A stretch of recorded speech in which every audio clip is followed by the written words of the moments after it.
नमस्कार दोस्तों।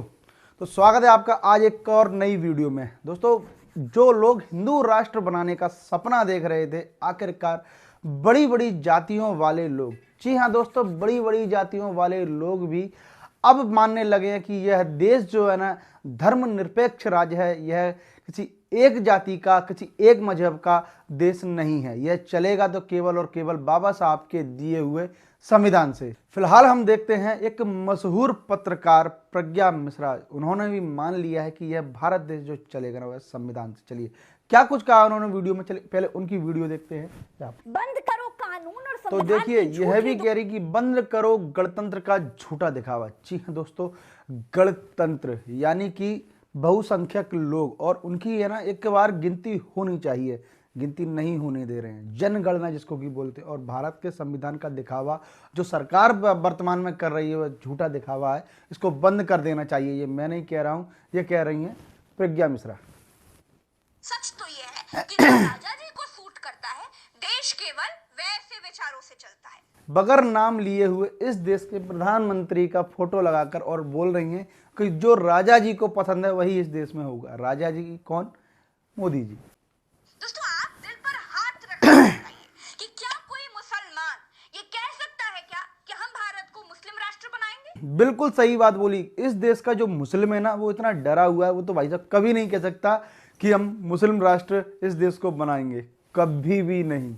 मैं प्रज्ञा मिश्रा की बातों से बिल्कुल एग्री हूं। ना कोई सिख कह सकता, ना कोई मुसलमान कह सकता, ना कोई बौद्ध कह सकता। इस देश में केवल हिंदू ही कि इसको हिंदू राष्ट्र बनाने पर तुला हुआ है। बाकी ना ईसाई कह सकता, ना ही बौद्ध कह सकता, ना ही मुसलमान कह सकता कि हम इस देश को मुस्लिम राष्ट्र या बौद्ध राष्ट्र या फिर ईसाई राष्ट्र बनाएंगे। ये बाबा ये बात बड़े मौत से कह सकते हैं। क्यों कह सकते हैं? धीरेन्द्र शास्त्री की पोल खोल रही हैं। धीरेन्द्र शास्त्री जो कि इस समय छाए हुए हैं social media, electronic media, print media, देश के चारों कोनों कोनों की मीडिया में छाए हुए हैं। ये वाले बाबा जी, ये वाले बाबा जी, और इनकी आज इन्होंने पोल खोल दी है। तुम मुझे खून दो, मैं तुम्हें, लेकिन हमने आज एक नया नारा बनाया है भारत के इतिहास में, तुम मेरा साथ दो, हम हिंदू राष्ट्र बनाएंगे। देखिए धीरेन्द्र शास्त्री बाबा जी क्या बोल रहे हैं। एक सुभाष चंद्र बोस जी का जो नारा था कि तुम मुझे खून दो मैं तुम्हें आज़ादी दूंगा, और ये बाबा बोल रहे हैं खुले मंच से, और इन पर अभी तक कोई कार्रवाई नहीं हुई है और ना ही शायद होगी। जब तक इस देश में जो सरकार है वर्तमान की वह रहेगी, ऐसे बाबाओं पर कभी कोई कार्रवाई नहीं होगी। समय समय पर ऐसे है ना तमाम प्रकार के वक्तव्य और नेताओं के, बाबाओं के आते रहते हैं, और इन्होंने बोला कि तुम मेरा साथ दो मैं तुम्हें हिंदू राष्ट्र बना के दूंगा। भाई साहब, जैसे कि इस देश के प्रधानमंत्री बाबा जी हों, धीरेन्द्र शास्त्री जी इस देश के प्रधानमंत्री हों, और ये हिंदू राष्ट्र बना करके देंगे। बाकी और जितने भी धर्म के लोग हैं वो बाहर जाएंगे। ऐसे बाबा लोग समस्याओं में उलझे लोगों को बरगलाकर अपनी अपनी दुकान चमका रहे हैं। ये बात बिल्कुल पॉइंट की बोली है कि ऐसे बाबा लोग अपनी अपनी दुकान चलाकर लोगों की समस्याओं के साथ, देखिए इस बात में कोई दो राय नहीं है, क्योंकि आप कहीं पर भी जाइए, किसी भी बाबा के पास, किसी भी मौलवी के पास, कहीं पर भी जाइएगा ना, तो सबसे पहले आप अपना दुखड़ा रोगे, आप अपनी समस्याएं सुनाओगे।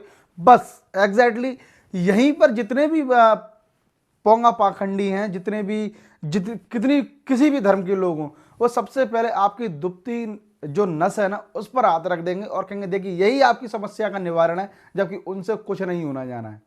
केवल आप अपनी समस्या बताओगे और वो आपकी समस्या का निवारण बता देंगे, और उन निवारणों से कुछ नहीं होता भाई साहब, और यहीं पर आपका फायदा उठा लिया जाता है। जैसे कि आप काम तो बहुत अच्छा करते हो, आप खाना तो बहुत खाते हो, लेकिन आपके पेट में गैस रहती है। आप काम तो बहुत ज़्यादा करते हो, आपका पैसा नहीं बचता। तो भाई साहब, पैसा ना तुम्हारा बचता है, ना हमारा बचता है, ना किसी और का। और यहीं पर जितने भी बाबा लोग हैं, जितने भी पाखंडी लोग हैं, वो आपका फ़ायदा उठा लेते हैं, और फिर आप बोलते हो बाबा तो सही कह रहे हैं, बाबा ने तुम्हारे मन की बात जान ली। ये भाई साहब, ये बाबा के पास जो भक्त जाते हैं ना, उनकी परेशानी नहीं है, ये पूरे देश की परेशानी है। पेट खराब होना और अपने कमाई को बचा ना पाना, क्योंकि महंगाई इतनी है, कहाँ से बचा पाओगे भाई साहब। दिमाग की बत्ती जलाओ और बाबाओं से दूर रहो। दोस्तों, ऐसे ही कट्टरपंथियों के चक्कर में ना श्रीलंका जैसा देश बर्बाद हो गया।